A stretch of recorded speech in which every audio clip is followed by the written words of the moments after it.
요단강 도하의 기적은 여리고성과 가나안 사람들에게는 두려움의 소문이 되었지만 이스라엘 백성들에게는 단숨에 달려가 적들을 물리칠 사기가 하늘을 찌를 듯한 결과를 가져왔습니다. 그러나 하나님은 그들의 발걸음을 길갈에 멈추게 하셨습니다.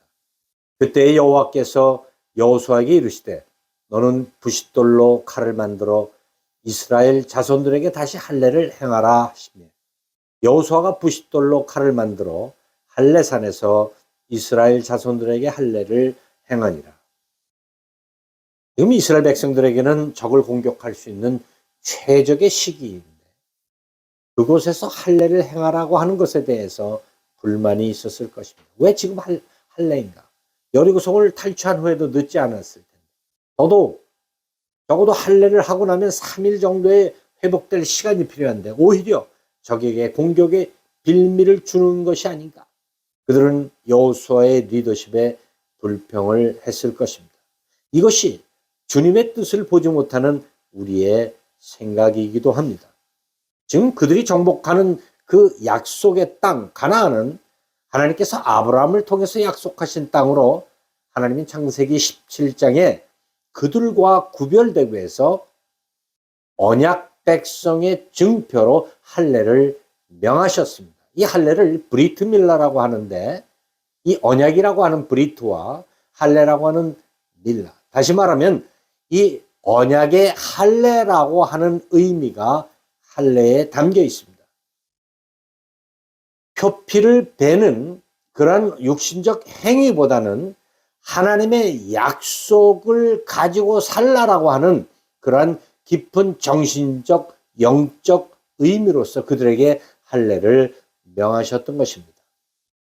바로 이 길갈의 멈춤은 구별된 언약 백성으로서의 새로운 출발을 위함이었습니다. 가나안 2세대들은 광야 기간 동안에 할례를 행하지 않았습니다. 그들에게는 새로운 아브라함에게 약속하신 그 언약을 기억해야 할 필요가 있었습니다. 주님은 종종 우리의 삶 속에서 정신없이 달려가던 발걸음을 멈추게 하십니다.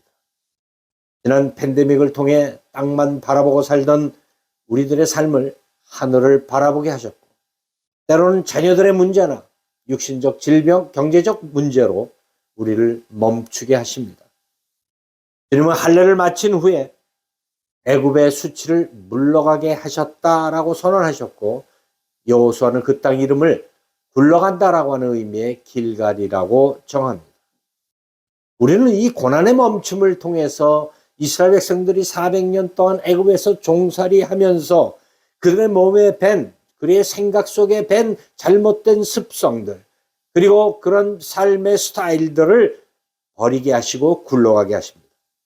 이처럼 우리의 삶 속에서도 주님이 우리를 멈추게 하실 때는 우리의 죄된 모습들, 세상의 그 유혹에 넘어지는 잘못된 습관들을 떨어버리게 하실 하나님의 뜻을 보게 합니다. 할례는 육체적 행위인 것 같지만 신명기 30장에서 모세는 그 할례는 마음의 할례임을 설교하고 있습니다. 바로 이 육체의 할례가 아닌 마음의 할례가 바로 이 시대를 살아가는 저와 여러분에게 필요한 때입니다. 이 길갈의 멈춤은 계속해서 그들에게 공급해 주시던 하늘의 만나를 멈추게 하십니다. 할례를 마친 후에 여호수아는 세 번째 유월절 예식을 행하는데 첫 번째는 우리가 아는 대로 애굽에서 나올 때였고 그리고 광야에서 그들이 두 번째 유월절 예식을 행했습니다. 그리고 이 마지막 세 번째 유월절을 그들이 가나안 공격에 앞서 행하게 하는데 그때 특이하게 무교병과 볶은 곡식을 먹었다고 여호수아 5장은 기록하고 있습니다. 여기에 우리에게 질문이 생깁니다. 그들이 이미 광야에서 40년 동안의 삶을 살고 이제 가나안에 들어온 지 불과 일주일이 채 지나지 않았는데 언제 곡식을 심고 추수해서 볶아 먹을 수 있었느냐라고 하는 물음입니다. 더더욱 그날 이후에는 만나는 더 이상 내리지 않았음을 성경은 기록하고 있기에 우리의 의무는 더욱 증폭됩니다.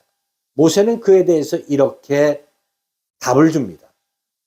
내 하나님 여호와께서 내 조상 아브라함과 이삭과 야곱을 향하여 내게 주리라 맹세하신 땅으로 너를 들어가게 하시고 내가 건축하지 아니한 크고 아름다운 성읍을 얻게 하시며, 그리고 계속해서 다음 절에 모세는 비싼 돈 주고 집을 사지도 않고 그들이 거할 것을 예언했고, 그들이 파지 않은 우물뿐 아니라 심지 않은 포도원과 감람나무의 열매를 먹게 하실 것을 말씀하였습니다.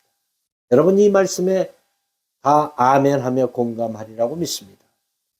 돌이켜볼 때 정말 우리가 주님의 은혜로, 우리의 수고와 노력 없이 주님의 은혜로 거저받은 일들이 얼마나 많습니까? 바로 이 길갈의 멈춤은 할례와 유월절 예식을 통해서 새로운 시대를 펼치게 하셨습니다. 모세에서 여호와 시대로 새로운 리더십의 세대입니다. 그리고 광야에서 가나안으로, 하늘의 만나에서 젖과 흐르는 그 땅의 기름지고 풍성함으로 전환되는 과정을 바로 이 길갈의 멈춤을 통해서 우리는 보고 있습니다. 이는 구약의 율법에서 바로 십자가의 그 보혈로 전환되는 그리스도의 보혈의 그림자적 사건으로 우리는 보게 됩니다. 유월절과 이 할례의 핵심은 피입니다. 피는 생명입니다. 이 가나안 공격은 잘 훈련된 군사나 전술, 무기로 얻는 것이 아니라 바로 법궤와 여호수아의 그림자 되시는 예수 그리스도의 전적인 은혜로, 십자가의 보혈로 얻는 것을 우리에게 깨닫게 합니다. 모든 예식을 마친 후 본격적인 군사작전에 들어가 이제 여리고성을 향해 진격합니다. 또 한 번의 멈춤이 있습니다. 갑자기 여호수아 앞에 나타난 군대 장관이 그를 막고 있었기 때문입니다. 하나님의 군대 장관이 그를 막고 있어 누구냐고 묻는 여호수아에게 주님은 내가 선 곳은 거룩한 곳이니 내 발의 실을 벗으라고 말씀하십니다. 이 여호와의 군대 장관은 그 선지하시는 그리스도를 말합니다. 출애굽기 3장에서도 모세가 동일하게 경험하며 내 발의 신을 벗으라는 주님의 음성을 듣게 되죠. 이처럼 우리는 매일의 삶 속에서 길갈의 멈춤을 묵상하며 거룩한 신옷을 입은 성도로 세워져 가야 합니다. 이 한 주간 여러분의 삶 속에서 여러분의 발걸음을 멈추게 하시는 그 주님의 뜻을 바로 분별하며 약속의 땅 하늘 가나안을 향해 걸어가시는 복된 성도들 되시기를 예수님의 이름으로 축원합니다. 기도하겠습니다. 때로는 고난 가운데서 우리를 멈추게 하시는 주님의 뜻을 이해하지 못하고 절망하고 두려워합니다. 그러나 길갈의 멈춤을 통해서 그들을 거룩히 하고 정결케 해서 하나님의 약속을 땅을 밟게 하시는 그 하나님의 뜻을 보게 하여 주시는 은혜를 인하여 감사드립니다.